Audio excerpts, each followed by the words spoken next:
Bueno, y como decíamos, nuestro tema de hoy es Éxodo, un camino.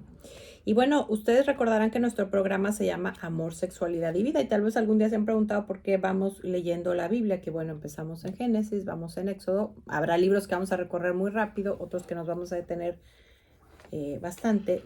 Pero ¿cómo amar si no conocemos al amor? Ujú. ¿Y dónde está el amor plasmado? En la palabra. En los 73 libros de la Biblia. Exactamente. Y bueno, veníamos platicando en el camino sobre cómo ha ido cambiando últimamente el mundo y pues la mujer ha sido, hemos visto y lo vemos desde los primeros libros de la Biblia, cómo ha sido pues aplastada, ha sido marginada.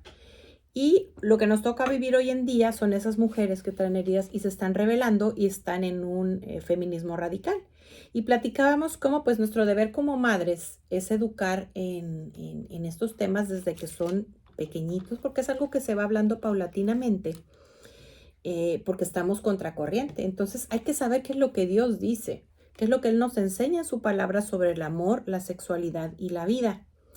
Y platicábamos también porque pues tenemos hijos, hijas, y a veces nada más es a la niña a la que se le educa, pero hombre y mujer estamos llamados a llegar vírgenes al matrimonio, a estrenar ese regalo el día de bodas. Es un regalo maravilloso, hermosísimo. La sexualidad no es algo con la que deba de hablarse con vergüenza, porque si nosotros no hablamos de esto con nuestros hijos, ¿quién los va a educar? Los medios de comunicación. Y bueno, Ujú. pues así los eduquemos, estamos contracorriente. Cualquiera de nuestros hijos, por más educados que están, pues pueden caer en una tentación, pueden iniciar su vida sexual antes de casarse, que no es la voluntad de Dios, pero siempre es bien importante que como padre, como madre, estemos ahí para darles la mano para que se levante, porque cuando estas criaturas no encuentran esa mano que les ayuda, se van por la puerta falsa buscando eliminar el problema, que creen que el problema es el hijo. Yo que he atendido durante más de 2 décadas, todavía sigo escuchando, he seguido escuchando, es que si no mis papás me matan. Yo les devuelvo la pregunta, les digo, a ver, ¿qué es lo peor, la peor travesura que has hecho en tu vida? ¿Y te mataron? No. Se van a enojar, no te van a aplaudir, pero eso les puede durar si llevas 1, 2, 3 meses, los meses que restan. Casi siempre son a los 2, 3 meses. Les puede faltar medio año porque en cuanto nazca esa Sí, criatura, ahí está.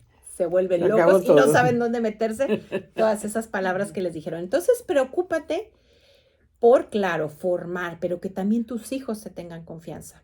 Y platicábamos sobre este tema que quiero decir. Hoy día, lamentablemente, el niño está en desventaja con la niña. ¿Por qué? Porque decimos, si mi hija queda embarazada, pues ahí estoy para ayudarla. Pero si la novia, la pareja, la niña decide abortar, las leyes la cobijan.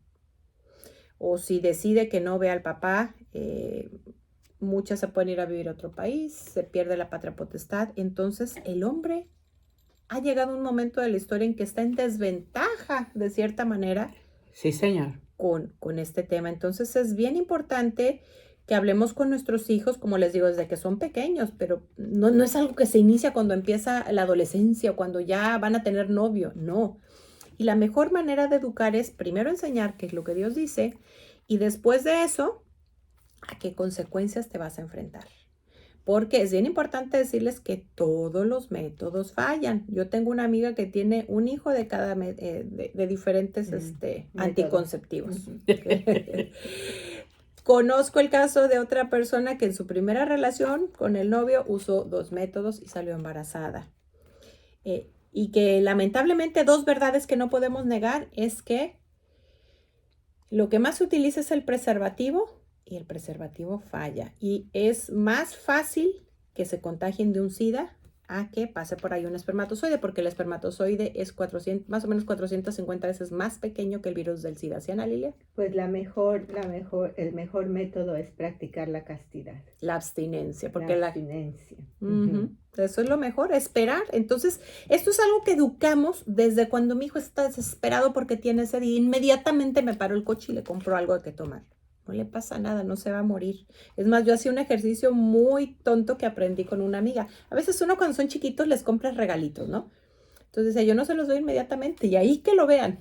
Entonces, alguna cosita que le comprabas y bueno, hasta el fin de semana la abres. Hay que saber aprender a esperar. Y hoy más que el mundo está hecho para todo instantáneo, hay muchas cosas que hay que trabajar. Pero bueno, entrando ya al tema que dice, Éxodo es un camino. Yo recordaba la salve, que dice este valle de lágrimas, ¿y quién de nosotros no ha pasado por un problema? Pero yo en esta semana encontré 2 reflexiones muy buenas. Una de ellas, aquí este libro, pues siempre nosotros buscamos cosas que están dentro del magisterio, Ana Catalina Emmerich. Y entonces aquí platica cómo era Judas. Entonces aquí me pareció súper interesante. Dice, era un comerciante astuto y hábil revendedor. No era por ahora malo. Si se hubiese vencido en lo pequeño, en sus malas tendencias, no hubiese llegado a los extremos que llegó. Fíjense lo importante que es corregir a nuestros hijos en lo pequeño y nosotros mismos. Dice... Menos mal que dijiste la salvedad de nosotros mismos, porque es que a veces no corregimos a nuestros hijos en lo pequeño, porque nosotros no nos hemos corregido en lo pequeño. Y en lo grande también. Bueno, pero estoy hablando de lo pequeño porque a veces se ve como que no es ofensa a Dios, por ejemplo, el murmurar de otra persona. Y ellos te oyen en casa. Y es una abominación para Dios, porque es la otra figura de Jesús. Yo no debo murmurar. Una cosa es denunciar donde quiera que esté el pecado, pero murmurar. Y entonces se sucede, y donde quiera que esté, perdón, Marilena, que te interrumpa, donde quiera que te lo voy a decir, en los grupos de oración, en las comunidades, en las parroquias, están hermano, y luego entre 12, y viste esto, y viste aquello, y viste aquello. Eso es del diablo, ¿eh? Y esas son las imperfecciones. Vuelve a leer lo que está diciendo aquí de Judas. Si hubiese vencido en lo pequeño sus malas tendencias, no hubiera llegado a los extremos que llegó. O a veces nos llega a pasar. Yo me di cuenta que uno con sus amigas estamos buscando el bien, tenemos buena intención. Y entonces uno descarga mucho, ay, este hijo, esto, el esposo, el tal.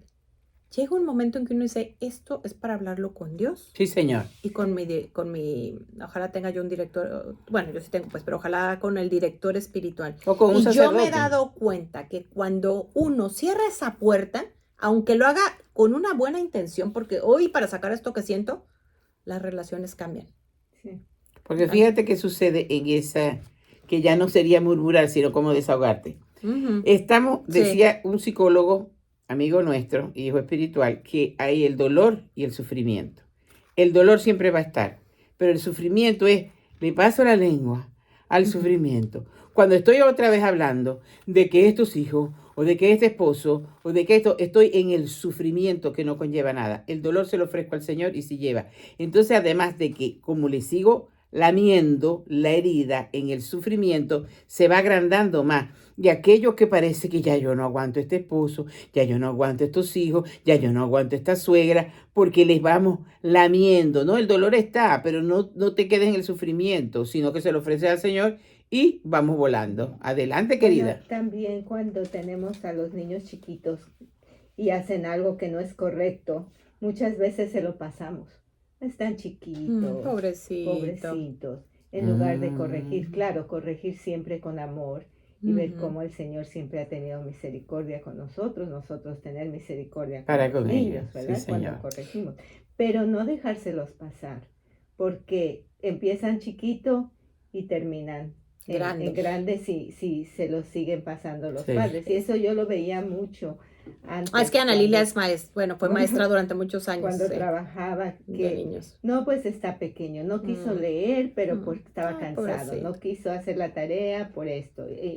Entonces, muchas veces los apapachamos bastante. Los malcriamos. Cuando debemos de corregirlos, claro, siempre con amor, pero no dejarles pasar sus incorrecciones. Ahora, diste con un punto que a mí se me había olvidado. Otra de la columna vertebral, aparte de saber esperar, es enseñarlos a hacerse responsables de sus consecuencias. Tire la leche, no es una gritoneada ni una... te voy a ayudar a limpiar. Porque pero tú siempre exactamente. Rompiste el cristal jugando fútbol, pues no tiene dinero para comprarlo, pero sí, mi amor, vamos a vender unas limonadas, vamos a sacar de tus ahorros, vamos a hacer algo, yo pago la ¿Qué es lo que hace Dios con nosotros? No alcanzamos a pagar, pero Él nos ayuda. Qué sabio. Porque sí, señor. Un joven que va a un centro de exterminio prenatal, precisamente es porque no se está haciendo responsable del mal uso que hizo de la sexualidad. Porque hay un chiste que a mí no me gusta, como dice, pero dice, ¿qué esperabas? ¿Una lavadora? No me encanta porque es un poco sarcástico.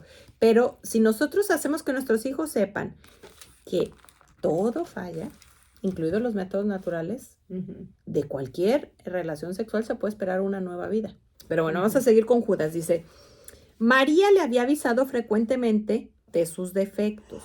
Es decir, María lo trataba de corregir. Judas era inconstante. Fíjense otra cosa que nos hace falta, educarnos en nosotros y en nuestros hijos. La constancia. Era capaz de un arrepentimiento fuerte y repentino, pero no le duraba en sus buenas disposiciones. O sea, le faltaba la constancia. Oye, eso también bueno, ¿no? Por eso es tan importante también pedir la perseverancia final en la fe y en las buenas obras, porque ahorita puedo ser un ángel, pero me puedo convertir. Tenía siempre en su cabeza el reino temporal. Y cuando vio que no aparecía ese reino por ningún lado, comenzó por hacerse dinero, es decir, empezó a tomar lo que no era suyo. ¿Por qué? Porque su vista estaba en lo de la tierra. Cuán importante también es tener, que ellos sepan que no es, este mundo que tenemos es efímero, a donde vamos es al cielo. Por esto se irritó del precio de los perfumes y esencias de Magdalena, porque no había pasado por sus manos. Y después de la fiesta de los tabernáculos que celebró Jesús, Judas comenzó a echarse del todo a la peor parte. Es decir, ahí fue ya como su perdición. Cuando vendió a Jesús, no pensó que le podían dar muerte, sino que saldría de sus manos como había sucedido otras veces. Solo quería el dinero y no la muerte de Jesús. Judas se mostró aquí muy servicial, pues estaba como en su casa. Es decir, era súper, o sea, tenía cosas que eran fáciles de corregir, pequeñas. De hecho, leyendo un poquito antes, era muy bueno para los negocios, en fin. Pero les voy a contar la segunda parte. Estaba yo a ver, Ana Lili. ¿No será que también nosotros cuando queremos es divertirnos y no sabemos las consecuencias que... No las medimos. No las medimos. Entonces, exacto. No, me voy a divertir, pero puedo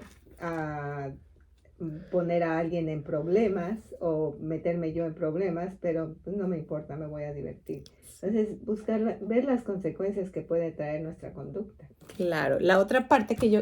Y como decía Marilena, desde niño hay que enseñarles eso. Claro, eso no es a la hora que la adolescencia, cuando llegó el novio. Pero ya va, Dios es tan grande y poderoso que si tú nos estás viendo o estás escuchando y no lo has hecho, aún es tiempo, porque Dios tiene un eterno presente. Y lo que no te sientes, ya yo perdí el tiempo. Bueno, vamos a darle viaje con eso sí, con el Señor, con la fuerza del Espíritu Santo. Y la otra parte, estaba yo a través de AMSIF, soy facilitadora del Cenáculo de la Divina Misericordia, entonces nos cambiaron de salón, estábamos en el Salón San Lorenzo. Yo no sé por qué dije, yo pensé, sabía, aunque no tenía las palmas del martirio, dije, este es mártir, pero yo me imaginaba que era de la época de los cristianos, que era mexicano. Y dije, a ver, vamos a investigar.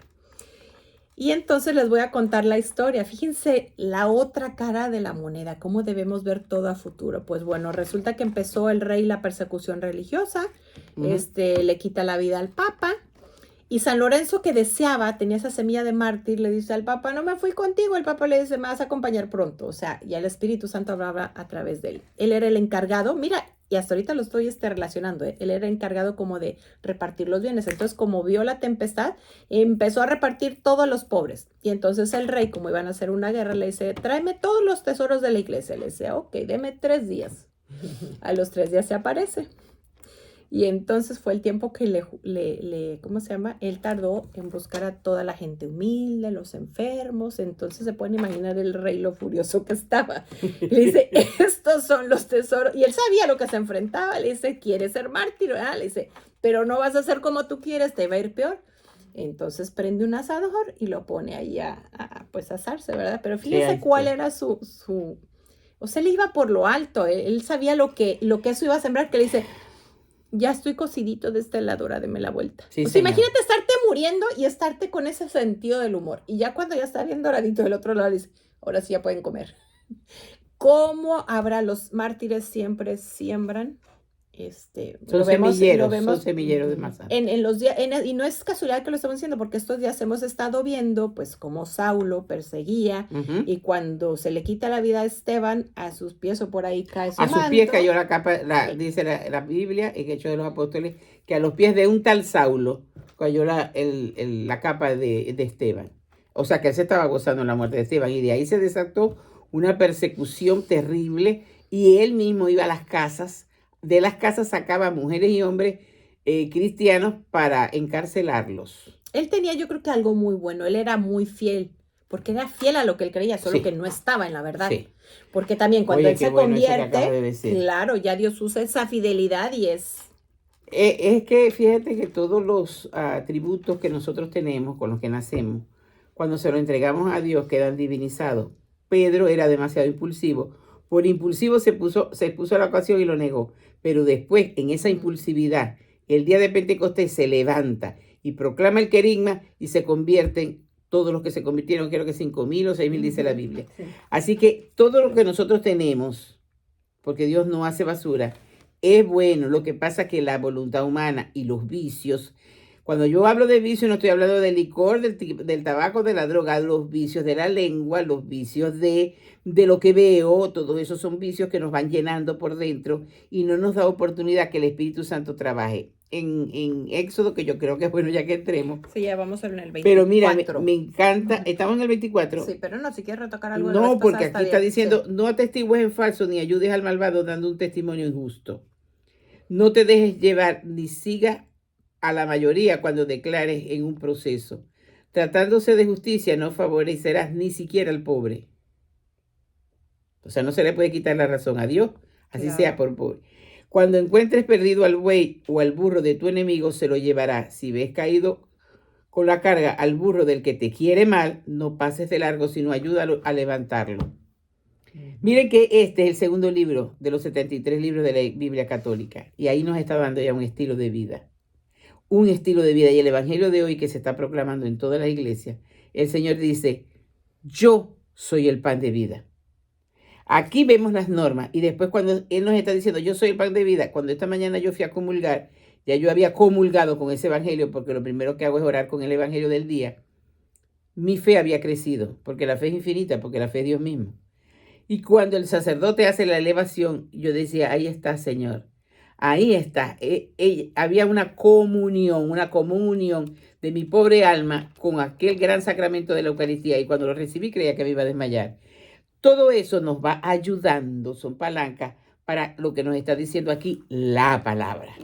Ahora déjame nada más concluir con una partecita antes de entrar al 4.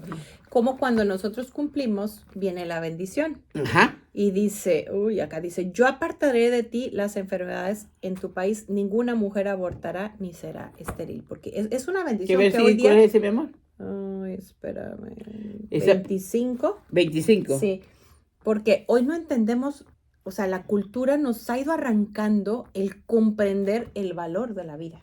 Ya voy a aclarar no habrá en tu país mujer que aborte o sea estéril y prolongaré los días de tu vida. Puede ser que nos vaya a ver una mujer que no ha podido tener bebé. Ella, el Señor, y no puede adoptar por situación que tiene. Ella tiene todos los hijos del mundo, porque así hace Dios. A él no se deja ganar en generosidad. Entonces, esa alma, si se aboca a atender niños abandonados, si se aboca a trabajar en provida, ¿cuántos hijos tiene? Yo no más que tengo un nieto, pero espiritualmente tengo muchos.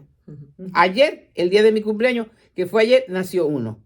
Y le pusieron el nombre, casualmente, de mi nieto biológico, Juan David. Le puso los papás, y ella es mi ahijada. La mamá, la que tuvo el bebé, ellos decidieron, ella y su esposo, ponerle ese nombre. Y yo le decía, Señor, me estás diciendo clarito de ya tengo más nietos, que nació otro nieto. Es que hay que empezar a afinar la mirada para una mirada espiritual, porque estamos tratando con Dios que es sobrenatural. No nos quedemos en lo humano, por favor. Sigue, hijita. Ya vamos con la conclusión de la alianza. Le dice el Señor a Moisés, sube a encontrarte con el Señor. Serás el único que te acercarás a él. El pueblo no suba contigo. Y Moisés le responde. ¿Qué versículo es ese? Al principio estoy. Del 24. Sí, ya voy en el 13. Estamos decididos a poner en práctica todas las palabras que ha dicho el Señor. Moisés consignó por escrito estas palabras. Erigió 12 piedras en representación de las 12 tribus. Ofrecieron holocausto. Tomó la sangre. Con ella roció al pueblo.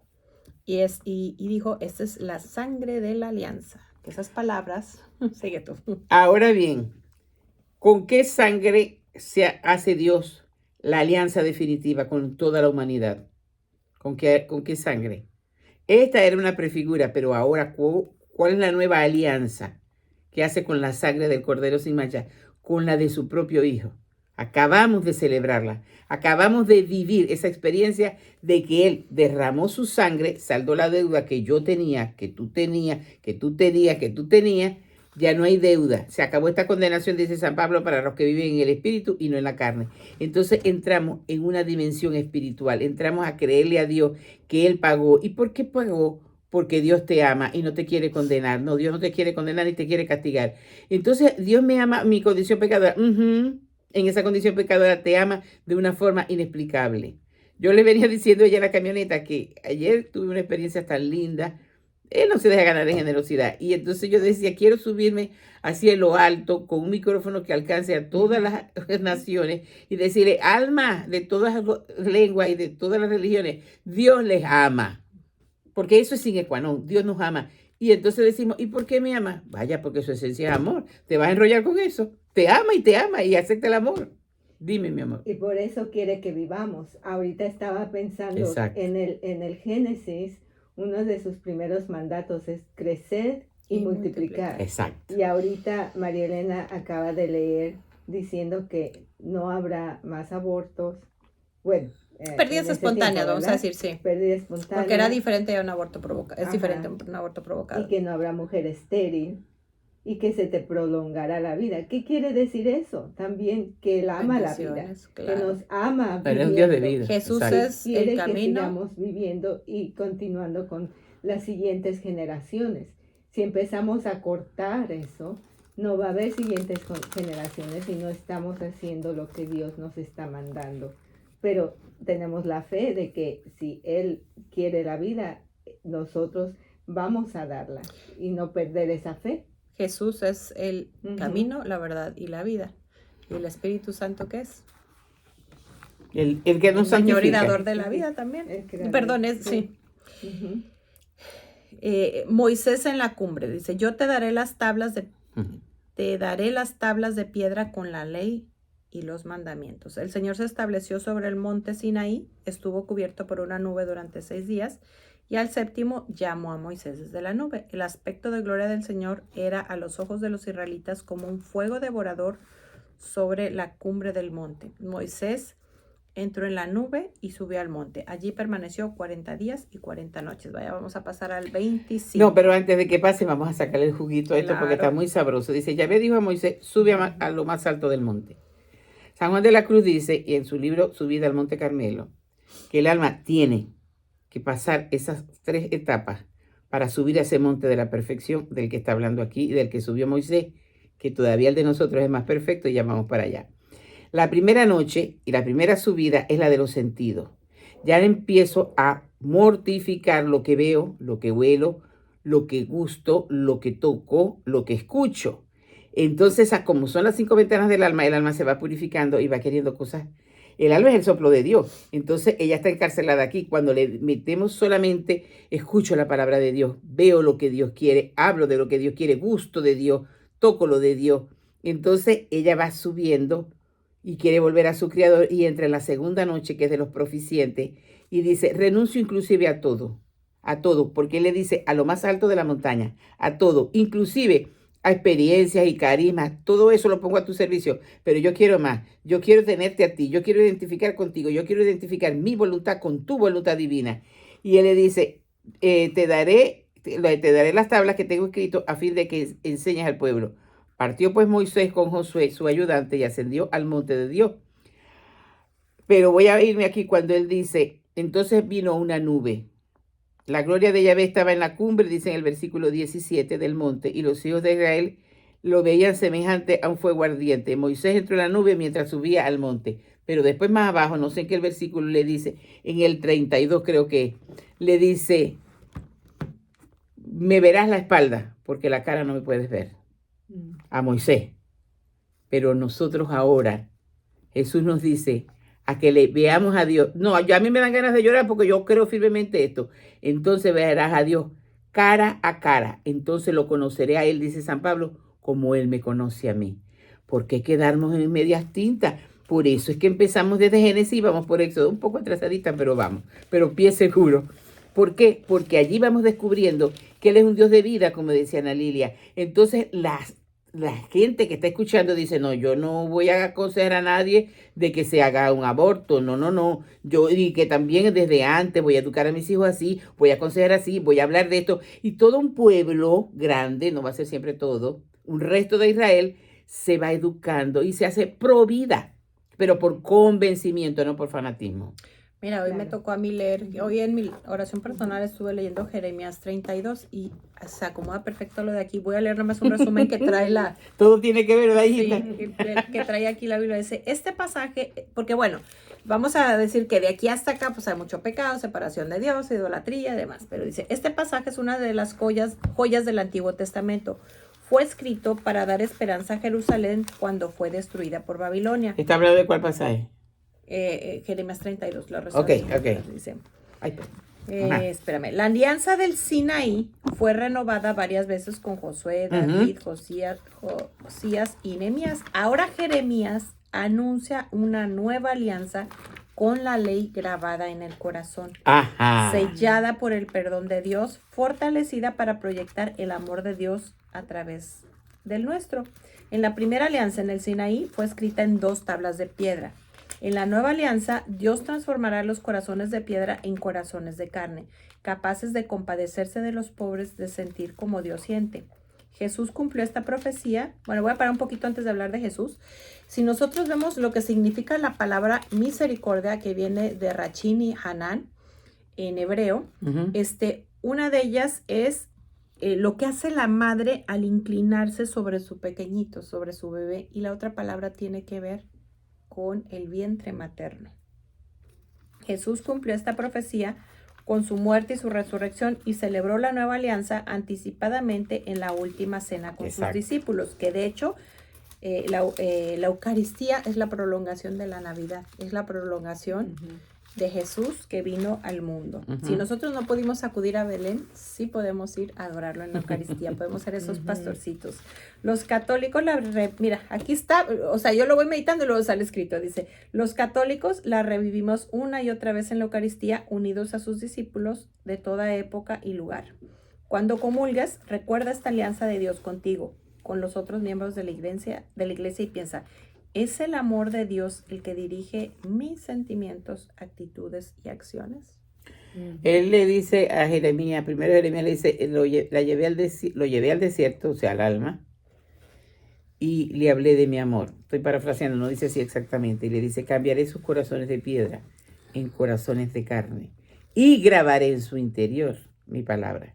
Está hablando uno de los 4 profetas mayores que son Jeremías, Isaías, Daniel y no me acuerdo el cuarto, pero son 4 profetas mayores. Ezequiel. Entonces, allí nosotros vamos entrando y vamos porque paralelo a esto vamos leyendo los evangelios y decimos, todo esto que está aquí, si ya se cumplió. Yo lo que tengo es que vivir la realidad. ¿Cómo cambia ese corazón de piedra en un corazón de carne? Mirando el dulcísimo corazón de Jesús. Es la misericordia, siendo compasivo con los demás. No, pero mirando el corazón de Jesús, ¿quién es el dueño de la misericordia? El dueño del amor. Su atributo más grande de Dios. Exacto, es Él. Entonces, viviendo bajo las huellas de Él, caminando como Él caminaba. Hoy cuando Él decía eso, y además dice categóricamente en el Evangelio de hoy, la condenación está en no creerle aquí al que Dios envió. Vuelvo a repetir, estoy parafraseando, pero eso es lo que quiere decir. Podemos decir, yo lo creo, yo lo recibo como mi salvador personal, entonces tienes que caminar como Él. Porque si no, no le creíste. Tienes que vivir la palabra. Entonces le creo un poquito y otro poquito le creo mi sentimiento. Y el Señor dice en Apocalipsis, te prefiero frío o caliente, porque al tibio lo vomito de mi boca. Que nos quede eso grabado para no ser tibio. Y eso es ser tibio. Querer llevar a Jesús a mi manera, eso es tibieza delante de Dios. Que solo creo cuando me conviene. Voy a leer nada más lo que es muy pequeño aquí, porque vamos a decir de Éxodo hasta que me estoy hablando Jeremías, como les dije, hay pecado y lo que estamos viendo es la justicia de Dios, la justicia de Dios. Entonces dice nuestro Señor, esta ciudad ha sido para mí un motivo de ira, me han vuelto la espalda, no el rostro, o sea, la espalda. Y aunque traté de enseñarles, incansablemente no han escuchado ni aprendido. Han puesto sus ídolos inmundos en la casa llamada con mi nombre para volverla impura. Entonces las va a hacer, hicieron pasar por el fuego en honor de Moloc a sus hijos y a sus hijas. Entonces aquí viene la misericordia. Dice, los haré volver a este lugar y haré que vivan seguros. Ellos serán mi pueblo y yo seré su Dios. Les daré un corazón íntegro y una conducta íntegra, a fin de que me teman constantemente. Que temor es temor a ofender a Dios, no al castigo. Exacto. Para su propia felicidad y la de sus hijos. Después de ellos estableceré una alianza eterna para la cual nunca dejaré de seguirlos para hacerles el bien y pondré mi temor en sus corazones. Mi alegría, fíjate lo que es la alegría de Dios, mi alegría será colmarlos de bienes y los plantaré sólidamente en este país con todo mi corazón y con toda mi alma. Así como atraje sobre este país una gran desgracia, que la desgracia es consecuencia justa que nos merecemos. Exacto. Así atraeré sobre ellos todo el bien. Entonces se comprarán campos y yo cambiaré su suerte. Es decir, el principal atributo de Dios es la misericordia. Nos da lo que no merecemos. Pero mira, cuando dices que los tibios de nuestro Señor no quiere a los tibios. No los vomita. Habemos muchos así, que cuando estamos en un grupo donde todas las personas piensan diferente a como la Iglesia Católica piensa, y nosotros no nos atrevemos a hablar, nos quedamos callados. Y será por miedo, será porque no queremos que nos miren mal, pero esa es tibieza, cuando uno no defiende lo que Dios quiere. Y quizá no entrar en controversia, pero simplemente no estar de acuerdo con lo que todos dicen. Exacto. Pero no entrar en controversia, porque también tenemos que ejercitar una de las 4 virtudes cardinales, que es la prudencia. Pero no yo puedo decirle, tienes razón, claro. Sí, no es decir, no, eso no es así, eso no es así, por esto y esto y esto y esto. Y ahí si quieren entonces entrar en una controversia, uno se queda callado y ya está. Pero sobre todo también uno tiene que cuidar su alma, ¿no? Sí. Porque luego que nos roben la paz, es muy importante. El Señor dice, busca la paz y ponte a perseguir. Pero mantenernos en nuestros principios. Sí, Señor. ¿Qué tal que ese tema es el aborto? Entonces me quedo calladita. No es mi vida. Dios. Pero si fuera mi vida o la de mi ser más querido que está peligrando, a ver si me quedaba así de callado. Entonces quiere decir que yo no amo a todas las ovejitas de Jesús. Vamos ahora sí volvemos al Éxodo 25. Dice, ordena a los israelitas que me preparen una ofrenda. 25 empezamos. Sí. Espérame, una ofrenda. Yahvé habló a Moisés para decirle, pide a los israelitas que recojan lo que me van a ofrecer. Lo recibirán de toda persona a quien su corazón generoso sugiera ofrecérmelo. Bueno, aquí pudiéramos hacer el programa. Porque imagínate cómo vamos a aplicar esto en nuestras vidas. ¿Qué le ofrecemos al Señor? Imagínense que además, si yo estoy ofreciendo algo, yo le estoy dando un ofrecimiento a alguien, yo no debo esperar nada a cambio. Yo se lo estoy ofreciendo porque lo amo, ¿verdad? Entonces resulta que nosotros, muchas veces por desconocimiento, yo te ofrezco esto para que me quite esto. Entonces lo que estoy haciendo es un trueque con Dios. Y ya le ofreció la vida. Ya yo le ofreció la vida, entonces vamos, o sea, yo diría por desconocimiento, pero lo estamos ofendiendo. En cambio, Señor, yo te ofrezco esto para... ¿cómo se llama esto? Para reparar las veces que yo te ofendí, por los que te ofenden. Yo te ofrezco este dolor, yo te ofrezco este ignorancia que me están dando, que no me toman en cuenta. Yo te ofrezco todo eso, mi Señor. Yo te lo ofrezco a ti por esas mismas personas que están confundidas. Yo te lo ofrezco. Y vamos saliendo del yo, de que me duele. Y hay un momento donde no va a doler. Una vez yo le dije, Dios mío, ¿y cuándo no va a doler? Y Marilena me contestó, no, si más bien los santos pedían que más sufrimiento. Y yo dije, vamos, Sonia, te pagó y te dio el vuelto. Así que voy a ver qué vas a hacer. Y desde entonces yo digo, no. Yo lo que tengo es que ofrecerle absolutamente todo, lo bueno también, lo bueno, los gestos agradables que recibo de la gente, su demostración de cariño. Yo veo ahí la mano de Dios. Y también me decía un almita, creo que fue esta mañana cuando salimos de misa, es que mientras estemos aquí, es como podemos hacer feliz a Dios. Porque cuando estemos allá, Él nos va a hacer feliz a nosotros. Yo le dije, ya el tiempo se acabó. Ya el tiempo se acabó, correcto. Yo dije, ¿verdad? Mientras estamos aquí, buscamos. Y si hay alguien que lo está ofendiendo, Señor, yo quiero repararte por esa persona. Y en vez de entrar en juicio, reparamos. Y a Él, que nos ha dado hasta su vida, pues recibimos toda la belleza de Él. No, todavía. Dice, no sé. Bueno, con todo esto me harán un santuario y yo habitaré en medio de ellos. Vamos al arca. Harás un arca de madera de acacia. La recubrirás de oro por dentro y por fuera. Fíjate, para nuestros hermanos esperados que luego dicen, ay, la idolatría de las imágenes. Esta es una de las lecturas que digo yo. Él pide que hayan 2 querubines de oro macizo. Y bueno, vamos a ver muchas otras partes. Dice, ellos tendrán las alas extendidas hacia arriba y taparán con ella, cubrirán con ellas la tapa. Uno estará frente al otro y sus rostros vueltos hacia ella. Por eso en muchas capillas de adoración, no sé si se han fijado que hay estos 2 ángeles. Y desde allí, desde este espacio, en medio de los 2, de los 2 querubines, yo te comunicaré mis órdenes para que se las transmitas a los israelitas. Porque el arca de la alianza es una prefiguración de ¿qué es lo que se guarda hoy en día del sagrario? Del sagrario, sí. La lámpara de 7 luces. Harás asimismo una lámpara de oro puro. Los 7 dones santificados. Dice, cada uno de estos brazos tendrán adornos en forma de flor de almendro, 3 con un cáliz y un botón. Y aquí dice, el arca de la alianza simboliza el pacto de Dios con su pueblo, la esencia divina que él guía, protege, enseña y escucha a los israelitas. El arca guardaba, fíjense lo que guardaba, las tablas del decálogo, que ahí está palabra de Dios, ahí está Dios adentro. Y es una figura importante de Jesús en el Nuevo Testamento, pues él establece la nueva alianza. Luego viene la morada. Y quiero que sepan que eso se perdió, no se ha vuelto a conseguir con los 10 mandamientos.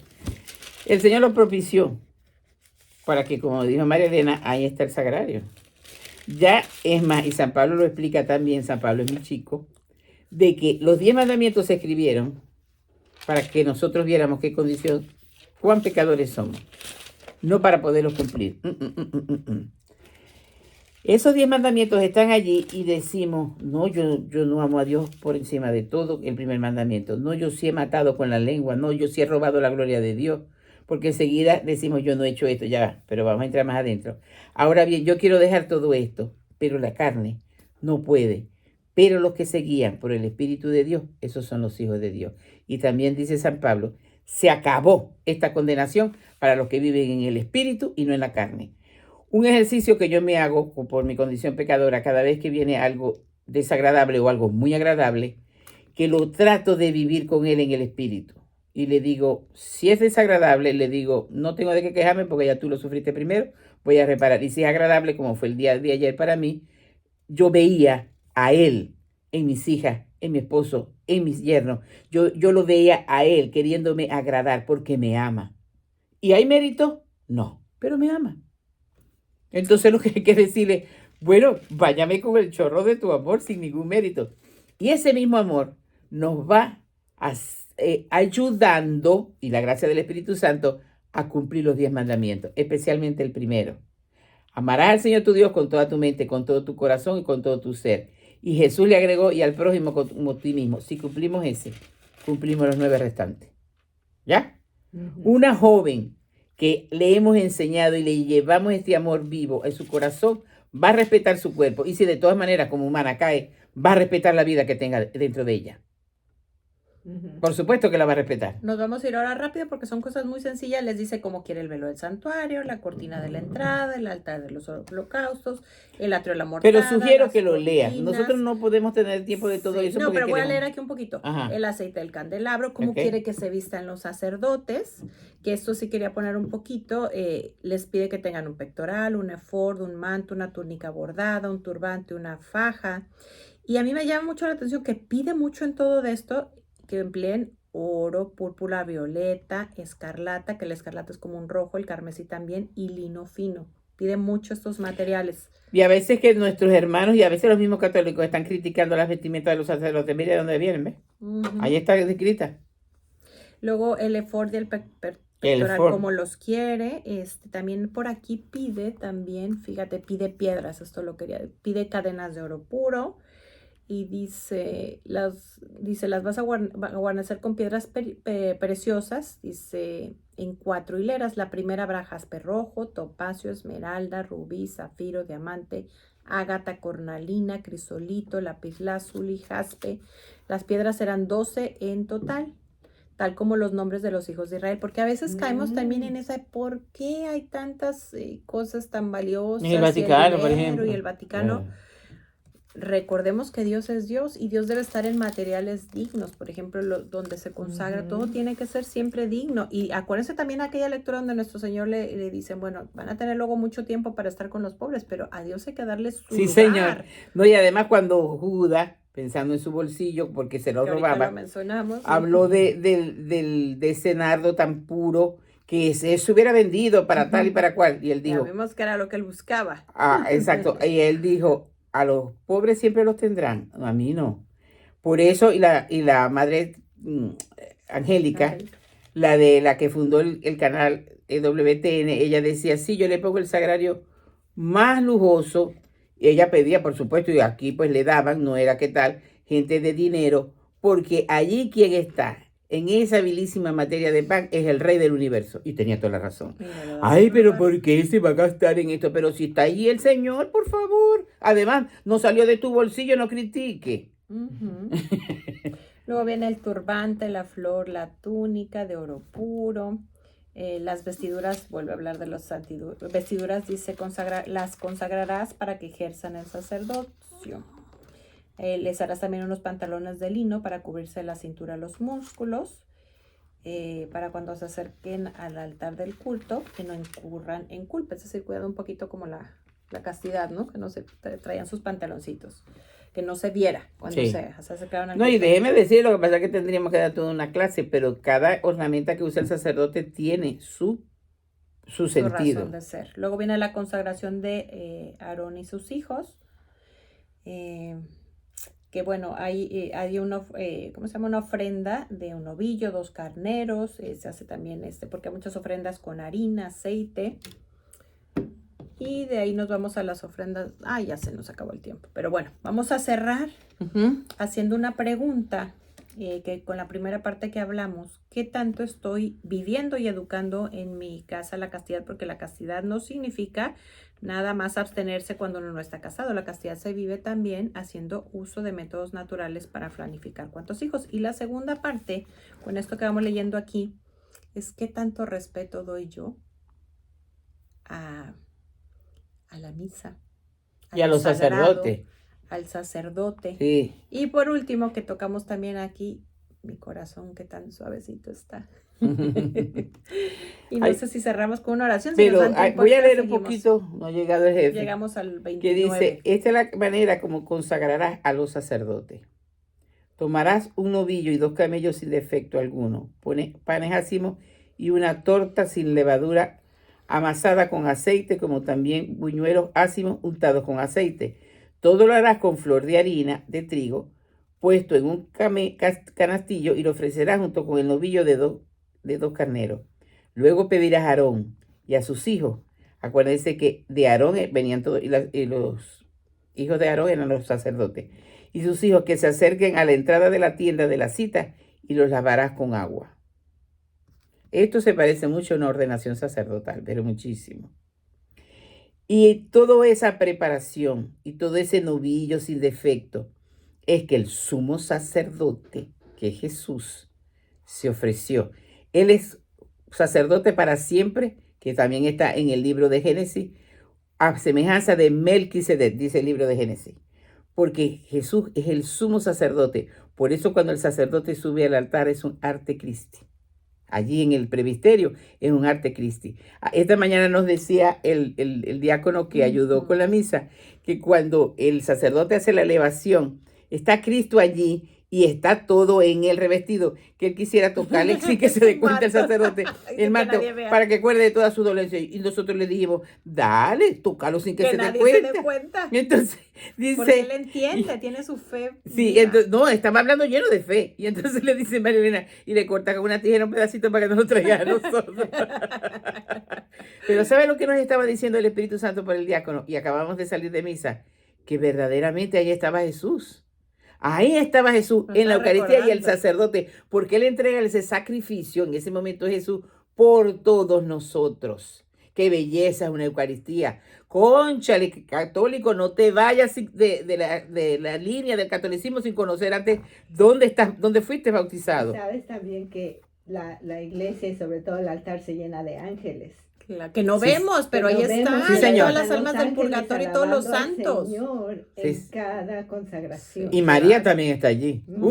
Por supuesto Qué que sí. hermoso es, qué hermoso. Luego dice aquí que después de que hacen la ofrenda, dice que tome un poco de sangre y ponga en el lóbulo derecha de Aarón y de sus hijos, en el pulgar de la mano derecha, en el pie derecho. Y luego viene el banquete sagrado, que bueno, viene siendo toda la preparación de la Eucaristía. Bueno, vamos a ir haciendo entonces la oración y si queda seguimos hablando. Voy a pedirles con toda humildad que cierren los ojos y activen el don de la fe. El Espíritu Santo se va a derramar. Y es muy triste que porque no tengo fe o me quedo en consideraciones, dejemos pasar de largo la bendición que tiene preparada para nosotros Dios Padre desde la eternidad. Ven Espíritu Santo y toca nuestras mentes, toca nuestra memoria y toca nuestra voluntad, que son las tres potencias del alma. Revístela, Señor, de tu santidad, que queden impregnadas ellas, tres potencias del alma, con tu divinidad.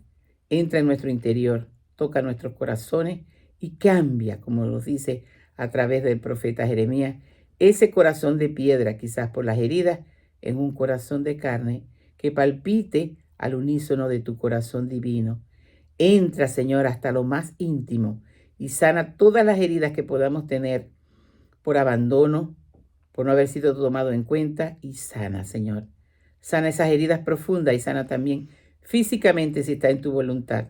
Gracias, Señor, gracias, gracias. Toca ese hígado, Señor, toca esos pulmones, toca ese corazón, paséate por nuestro torrente sanguíneo, pero sobre todo, Señor, sánanos de toda dureza, de todo miedo, de todo antagonismo.